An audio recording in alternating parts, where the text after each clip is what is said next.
Bonsoir à tous, ravi de vous retrouver en ce jeudi 4 septembre. Toute l'actualité près de chez vous, invités, météo, reportages, décryptage également avec un grand dossier ce soir, bilan et avenir et un premier coup de projecteur en direction tout d'abord de la compagnie des autobus de Monaco et Monabike, très sollicitée ces 2 derniers mois. Marie-Agnès de Rechnevsky, secrétaire générale de la CAM, sera avec nous dans un instant.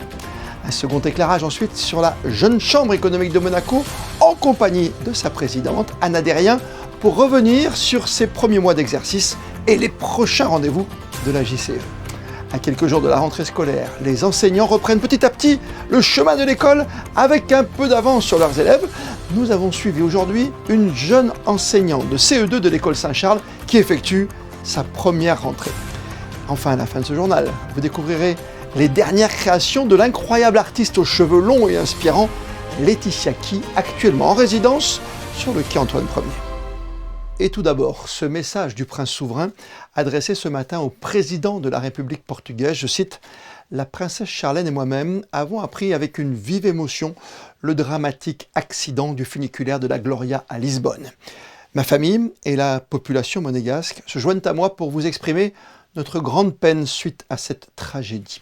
Nous adressons nos condoléances aux familles endeuillées et nos vœux de rétablissement aux blessés. Nous associons nos pensées au peuple portugais en ce jour de deuil national. » On ouvre à présent une grande page économique avec un regard ce soir tout d'abord sur la fréquentation cet été à Monaco. Nous sommes allés demander aux commerçants de la principauté si cette période de pointe avait répondu à leurs attentes et si les touristes avaient été au rendez-vous à Monaco ces 2 derniers mois. Enquête menée par Vanessa Dessy.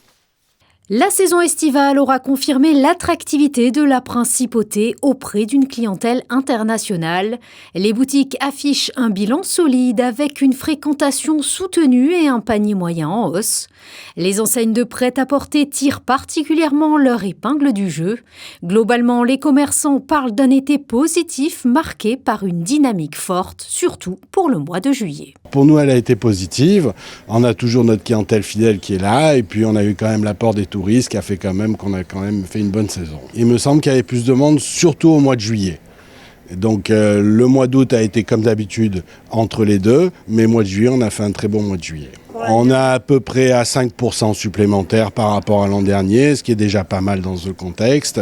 Et voilà, on espère que ça va continuer. On est très content des résultats. Le mois de juillet, on va dire que les résultats ont été meilleurs que le mois d'août, mais en général, on est vraiment très très contente. Je dirais que la plupart de ma clientèle, ça reste quand même des locaux. On n'a pas trop de touristes, donc je pense que la plupart des locaux sont peut-être partis en vacances au mois d'août et sont restés peut-être ici au mois de juillet. Donc pour moi, ça serait l'explication. À Monaco, le bilan estival des commerçants reste donc positif, porté par une forte fréquentation au rendez-vous. Un été dynamique malgré un ralentissement attendu en septembre. L'heure des bilans en matière cette fois de mobilité au cœur de la principauté cet été pour la compagnie des autobus de Monaco. Marie-Agnès de Rechnevsky, secrétaire générale de la CAM, vient de nous rejoindre. Bonsoir madame. Bonsoir, monsieur. On est ravis de vous recevoir pour faire le bilan de la fréquentation. Est-ce que c'est une surfréquentation pendant juillet-août ici à Monaco pour les bus et les monabikes ? En effet, l'été 2025 a connu une forte demande de mobilité. Et ce qui s'est traduit pour nous par une hausse de la fréquentation sur tous les modes de déplacement que nous proposons. On a déjà quelques chiffres ou pas ? Oui, pour ce qui concerne le réseau de bus, sur ces 2 mois d'été, on peut compter une augmentation de 13% des voyages effectués par rapport à l'année 2024. D'accord. Quant au vélo, on pourrait parler de résultats performants puisque le service Monabike a enregistré régulièrement des pics de fréquentation avec notamment plus de 97 000 trajets réalisés durant le mois de juillet. Les gens prennent conscience maintenant que le monabike, c'est quelque chose de très utile, presque même d'obligatoire pour bien circuler dans Monaco. Écoutez, je pense qu'on peut parler d'engouement des usagers, spécialement pendant la période estivale. La météo est clémente et les conditions de circulation sont très difficiles. Ouais, toujours bien travailler dans la principauté comme pour les bus qui sont assez nombreux. À votre goût, au goût des usagers, pour l'instant, tout se passe bien? Tout a bien évolué depuis votre arrivée? Oui, j'aimerais bien mettre en lumière les lignes express X1, X2. Oui. Ce sont des lignes qui, aujourd'hui, pendant la période estivale, a connu d'abord une prolongation de leur itinéraire. La ligne X1 étant prolongée jusqu'à Monaco-Ville et la ligne X2 jusqu'au quartier du Portier. Le but était de relier aisément le secteur du jardin exotique et notamment le parking des Salines vers deux pôles d'activité et de visite importants de la principauté. Le parking des Salines, c'est vraiment quelque chose d'important aussi dans le paysage, c'est vrai aujourd'hui. Deuxième modification, vous dites? Oui, ça a été une amélioration de la fréquence pour faire en sorte de diminuer le temps d'attente moyen sur ces lignes. On a passé donc le temps d'attente de 21 minutes à 14 minutes.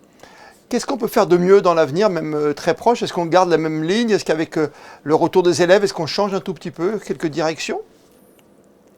Alors avec le retour des élèves, s'est posé le problème surtout de l'adaptation des services scolaires dédiés au lycée Albert Ier, dont le déménagement vers le secteur de la place des Moulins et demander une réadaptation. Bien sûr. Les maîtres mots pour vous, madame, c'est quoi? C'est modernisation, extension, satisfaction et transformation aussi? Je parle bien sûr de l'électrique, par exemple. Hein.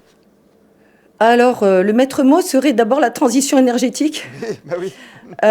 Oui, évidemment, la modernisation, mais nos bus sont tout récents, tout modernes. Ils offrent un grand confort avec la traction électrique. Et la régularité aussi de la desserte, ce qui peut être compliqué en période de congestion, de circulation. Et c'est quand même plus de 7 millions de voyageurs qui prennent le bus chez vous aujourd'hui? Oui, ça a été enregistré comme ça l'an passé. Mais vu les évolutions de la fréquentation, on peut espérer encore une hausse de cette fréquentation. C'est clair, avec un suivi toujours sur l'application qui est important pour tout le monde, pour tous les usagers en principauté de Monaco. Merci d'avoir répondu à nos questions ce soir sur Monaco Info pour revenir sur le bilan de l'été et les perspectives avec cette rentrée scolaire dès lundi, bien sûr, pour tous les étudiants désormais. Merci à vous d'avoir été des nôtres ce soir, madame. C'est moi qui vous remercie, monsieur. Bonne soirée. Bonne soirée. L'heure de la rentrée pour nombre d'enseignants avant les élèves lundi prochain. Nous avons suivi aujourd'hui à l'école Saint-Charles une toute jeune institutrice pour ses grands débuts. Voici le reportage de Christinda Petit-Homel avec Lionel Bernardi. Une école encore silencieuse, mais une salle de classe qui s'anime déjà. Derrière les murs de l'école Saint-Charles, l'effervescence est déjà palpable, car si le corps enseignant se prépare à accueillir d'ici quelques jours les élèves, pour Solène Brudou, c'est un moment unique, sa toute première rentrée en tant qu'enseignante. Elle aura en charge une classe de CE2. Le programme, ils ont été renouvelés là cette année. Il y a des modifications en maths, en français. On est en train de tout bien étudier pour tout préparer. J'ai pu être préparée de par mon master. J'ai effectué une alternance.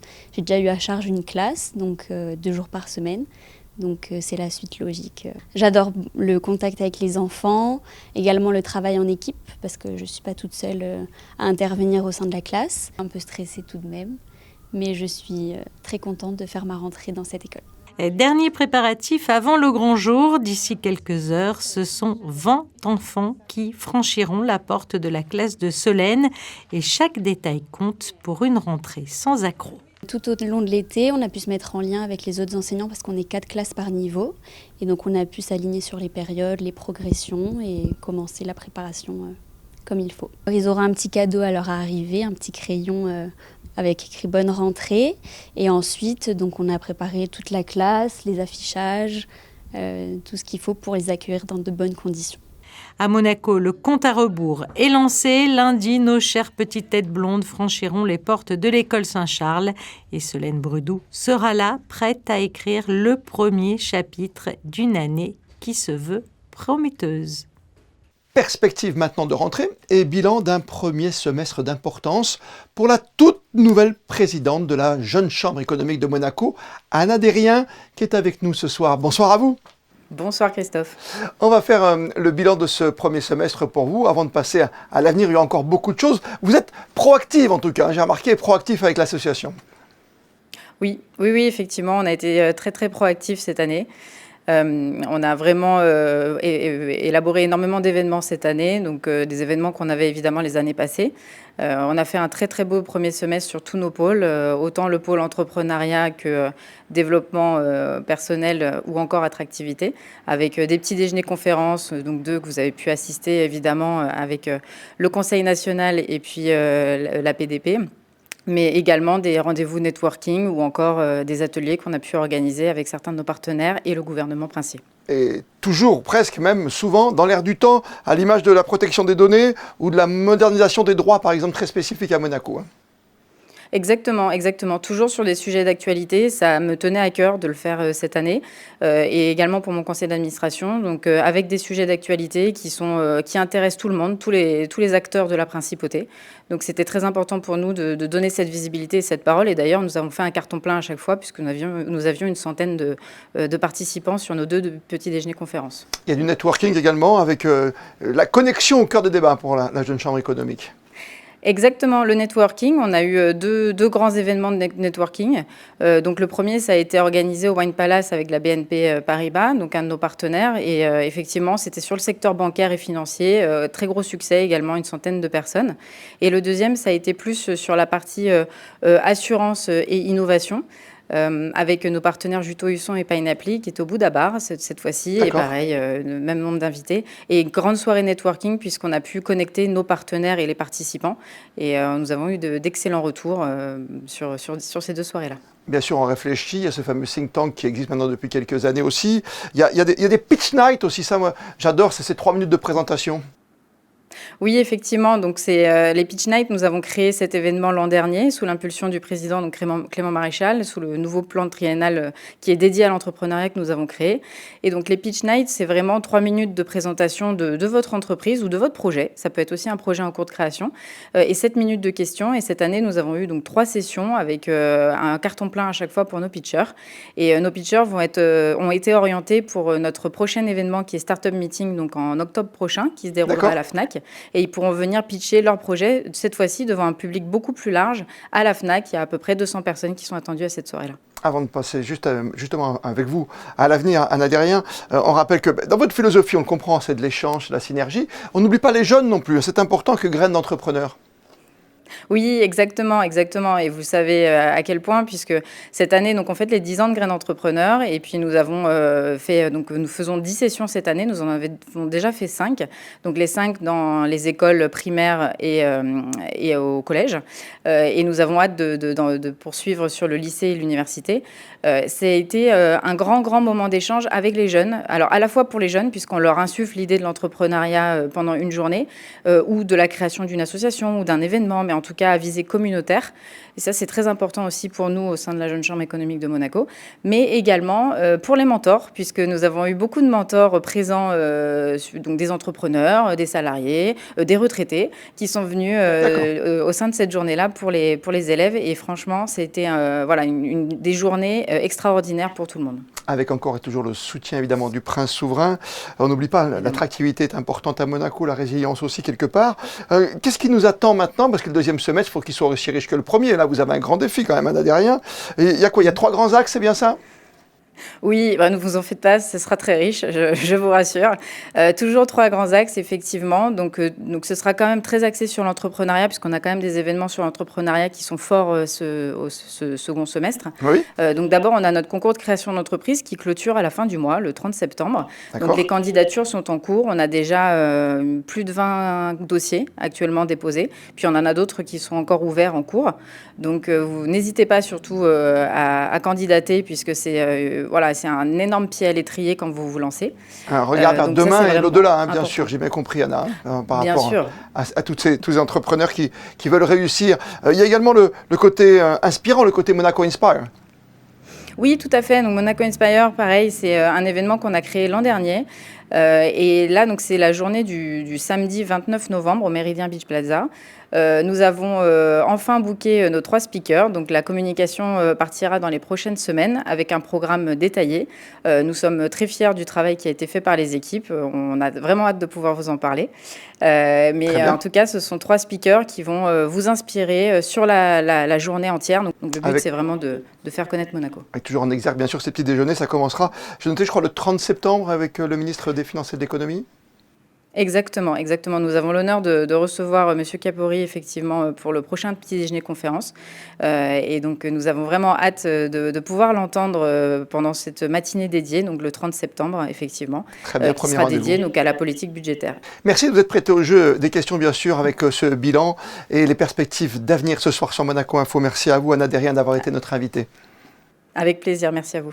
La présidente de la Jeune Chambre économique, que vous pouvez découvrir plus longuement, si vous le souhaitez, et si ce n'est déjà fait, sur l'un de vos réseaux préférés dans un podcast Monaco Info, au micro de Geneviève Berthy.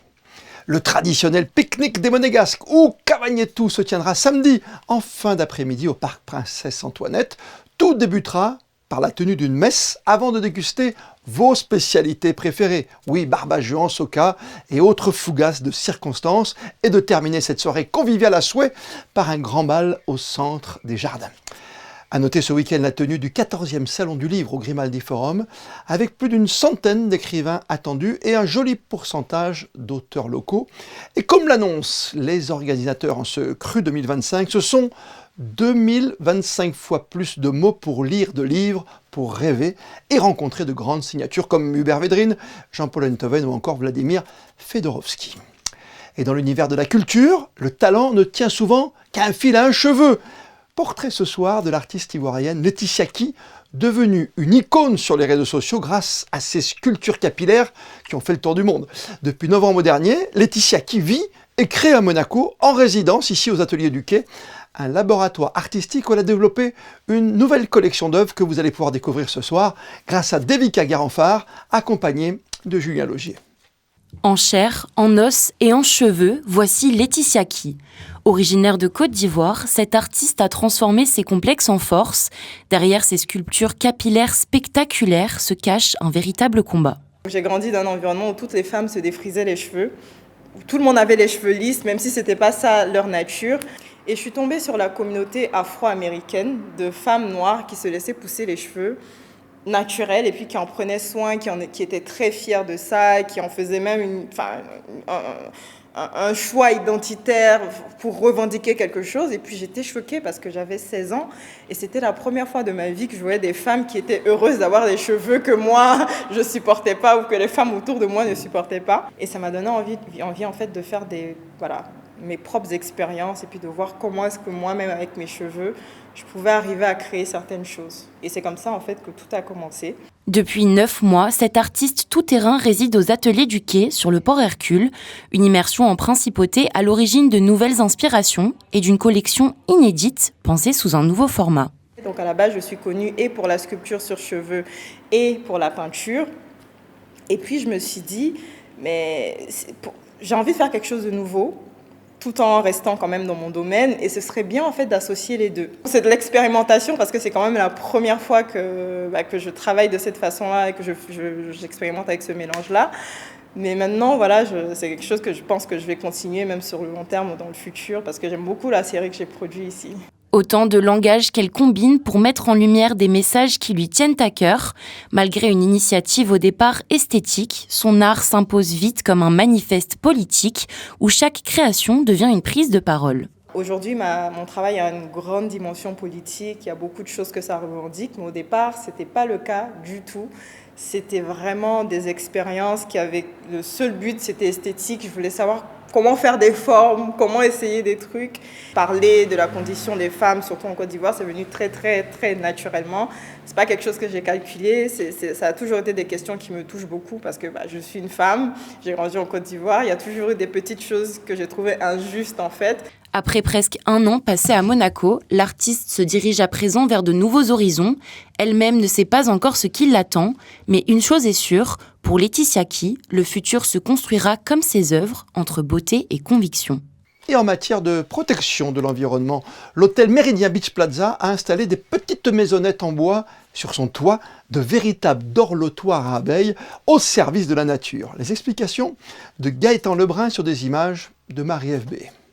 À Monaco, un nouveau projet bourdonne d'enthousiasme. Ces petites structures colorées, conçues comme de véritables hôtels à insectes, visent à accueillir les abeilles sauvages et favoriser leur rôle essentiel, la pollinisation.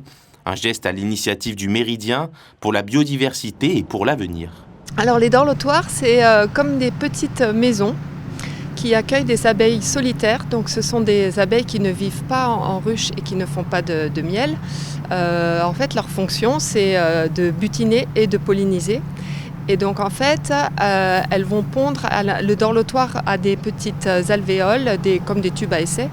Et donc l'abeille femelle va pondre ses œufs, faire des petits cocons, pondre ses œufs et mettre une petite réserve de nourriture au sein du dorlotoir. Et ensuite, au printemps, les abeilles vont éclore. Je précise que ce sont des abeilles qui ne piquent pas, les abeilles solitaires. Voilà. Mais le projet ne s'arrête pas là. Ces dorlotoirs serviront aussi de point de départ à des ateliers ludiques pour les enfants. Observation des abeilles, fabrication de mini-abris et découverte du rôle des pollinisateurs. Quand on connaît, on respecte.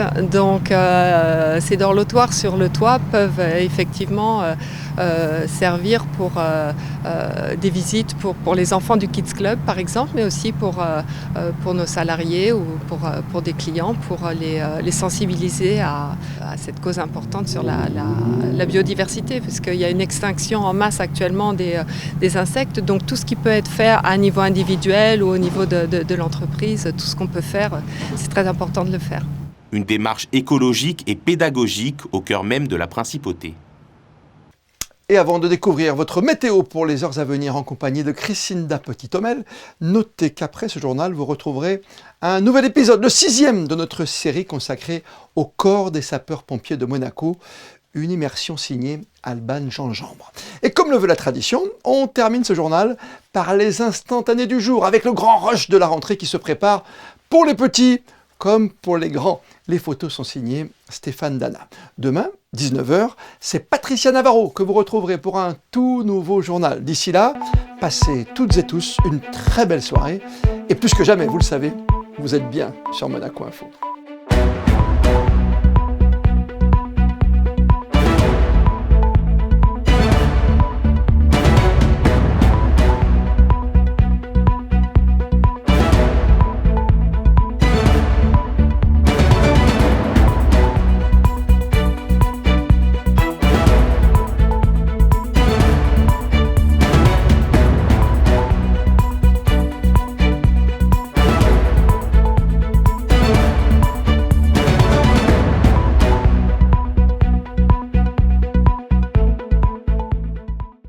Retrouvez la météo avec Suisse Courtage, votre partenaire de confiance en assurance à Monaco. Protection sur mesure pour particuliers et professionnels. Bonsoir à tous. Demain à Monaco, le temps sera ensoleillé avec des températures agréables. 27 degrés attendus dans l'après-midi, 20 au petit matin. Attention toutefois, quelques averses soudaines pourraient surprendre en fin de journée. Et puis côté calendrier, nous fêterons Sainte Teresa, figure universelle de charité. Elle a consacré sa vie aux plus pauvres et fut canonisée en 2016. Petite anecdote à savoir, avant de devenir la mère Teresa que l'on connaît tous, elle était directrice d'école à Calcutta. Ses élèves la voyaient déjà comme un modèle d'inspiration et de bienveillance. C'était la météo avec Suisse Courtage, votre partenaire de confiance en assurance à Monaco. Protection sur mesure pour particuliers et professionnels.